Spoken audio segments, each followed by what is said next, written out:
मेरे भाई ने परसों मुझे मैसेज किया और उसने बोला कि दुआ करो कि मैं मर जाऊं। और वो सिर्फ एक मेरा भाई नहीं है, मैं पूरे अपने जो भाई जिनका राब्ता मुझसे नहीं है, मैं उनकी मैं बात कर रही हूं।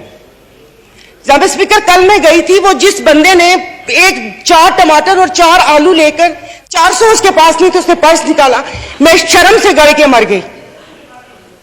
272 लीटर पेट्रोल आप लोगों ने मुश्किल करनी है तो आप V8 और बड़ी बड़ी ग्रैंड क्रूजर को 500 लीटर पेट्रोल देना, गरीब को आप नहीं वो करें। दवाइयां तो वो दवाई नहीं मिलती, सरकारी अस्पताल का आपने हाल देखा। मैं प्लीज आप मार दें, आप प्लीज मार दें। ये मेरी बहन पीछे बैठी हो तो पीछे ही बैठी रहो, अगली दफा की टिकट नहीं मिलेगी अगर ज्यादा ऑनरेबल स्पीकर, मतलब इनके दिमाग मिले नहीं उन लोगों से, इनके दूसरा भरा हुआ दिमाग में। मेंबर आप मुझे एड्रेस करें। और नहीं सर, ये उससे बोलती कोई काम है नहीं, पार्टी में कोई पूछता है नहीं, और यहाँ पर आके सिर्फ ये 4 अल्फाज बोल के और उसको वो कोशिश करती है कि हमने भी उंगली कटवा के शहीदों में नाम लिखवाया है। मतलब ये कौन लोग हैं? आप जारी रखें। तो आप मुझे बताइए, अशराफिया तो चली जाएगी यहां से, तो हम बदमाशियों को मार देना कि इस मुश्किल हालात में भी जीने की ख्वाहिश रखते हैं, ये बदमाशी नहीं है तो और क्या है?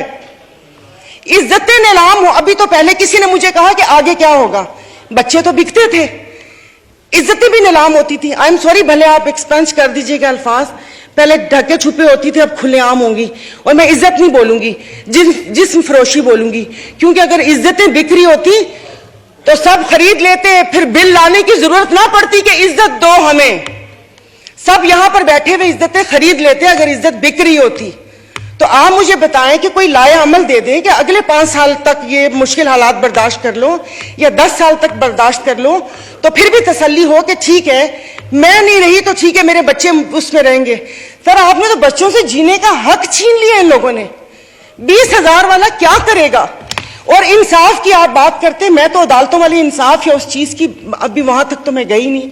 आप ये चीजों को देख लें, यानी कि मेरी अगर आमदन 10 लाख रुपए महीना आता है, मैं भी वही मुर्गी खरीद रही हूँ 800 रुपए किलो, और मेरा ड्राइवर बच्चल जिसकी 30,000 रुपए तनख्वाह है वो भी 800 खरीद रहे हैं। वो दूध 200 रुपए किलो मैं भी ले रही हूँ, 200 किलो वो भी ले रहे हैं। मैं घर में अब ग्रोसरी नहीं लाती इसलिए कि मुझे शर्म आती है कि वो ड्राइवर बावर्ची उठाएगा तो उसके दिल में क्या होगा कि ये थैले भरे आ रहे हैं और उसके घर में खाने को है या नहीं है। 2-2 किलो की चीज मंगवा लेती हूँ कि जाओ बेटा सामने से लेकर आ जाओ। तो आप मुझे बताएं, मतलब थोड़ा सा जीने का हक दे दे, खुदा पाक को जाके जवाब देना। यहां पर आप आयतें पढ़ाते हैं, आयतें पर्दा कर चुकी हैं, आयतें पर्दा कर चुकी हैं। अभी ये कहते हैं वो तिकड़ी ना, ये इनको शर्म नहीं आती, रात के अंधेरे में पेट्रोल का पंप गिराते हैं, तो वो भी जरूर रात के अंधेरे में पेट्रोल का पंप गिराते हैं। मुझे तो समझ नहीं आ रही थी, चश्मा नहीं था, मैंने कहा ये क्या हो गया, शायद मैं रात को रोई हूं, अल्लाह पाक ने मेरी दुआ सुन ली। पता चला वो पिछले थे मैसेजेस ना, जब वो यहां पर बैठा करते थे। अब सब कुछ जायज है, सब कुछ हलाल है। यहां पर बहुत तुर्की हमारे भाई हैं, और शुक्र अल्हम्दुलिल्लाह शाम का नाम भी लिया, क्योंकि पहले 1 हफ्ता तो उस बेचारे का नाम ही नहीं था। फिर जब इंटरनेशनल मीडिया ने डालना शुरू किया तो हमने भी शाम बोलना शुरू कर दिया। हमारे भाई हैं, हमारे मुश्किल वक्त में खड़े होते हैं, दिलो जान से मदद करनी चाहिए। वहां पर जाने के लिए उतावले थे, कभी कहां तबाही आई हुई, उस दिन कोई पहुंचता है, उस दिन कोई पहुंचते जाए तो तब कि आप अपनी वेल्थ में से, जैसे ये भाई ने बोला कि हम लोगों से तो ले ली तनख्वाह, अवाम से भी वो दे दिया, अवाम के पास है जो अवाम डोनेशन देगी, वहां पर अल्लाह पाक उनकी मदद करेगा। और वो रियासत माँ जैसी है, उनके हुक्मरान हमारे जैसे नहीं है, उनके लिए वो खड़े हैं। दबी हुए अवाम के लिए हम इज़ारे यकजहती के लिए बेचैन हो रहे हैं, लेकिन यहां पर जो मरी हुई फाकों से अवाम है उसके लिए कोई दिल में दर्द नहीं है। तो अभी ये आइन की तकरीबात के लिए कितने पैसे वो हुए, इन्होंने अभी बोला कि हम तनख्वाह नहीं ले रहे।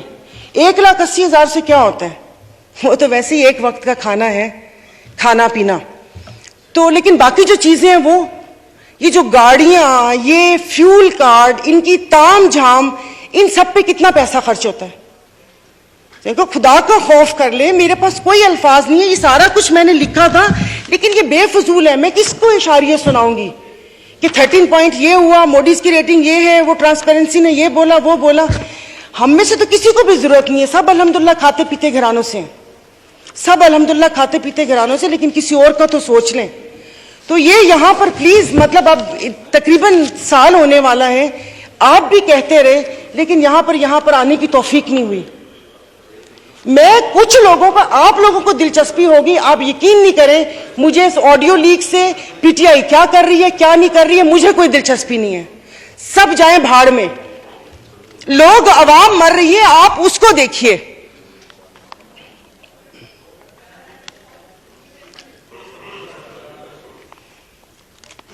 तो खुद ही कह लेते इनसे सिफारिश क्यों करवाएं। मोहतरमा कंक्लूड कीजिए, वाइंड अप कर ले।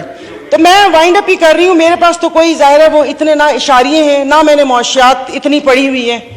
कॉलेज नहीं था वो, ऐसे ही वो कॉलेज था, साइंस कॉलेज नहीं था, आर्ट्स कॉलेज था, समझ भी नहीं आती थी। मुआशियात एग्जाम था, 30 नंबर थे, 3 ग्रेस मार्क मिले थे, 33 नंबर है मुआशियात के।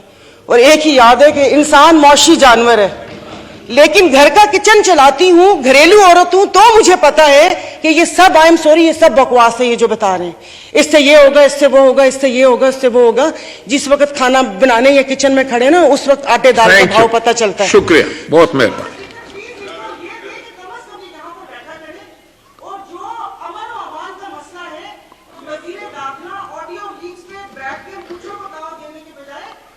शुक्रिया।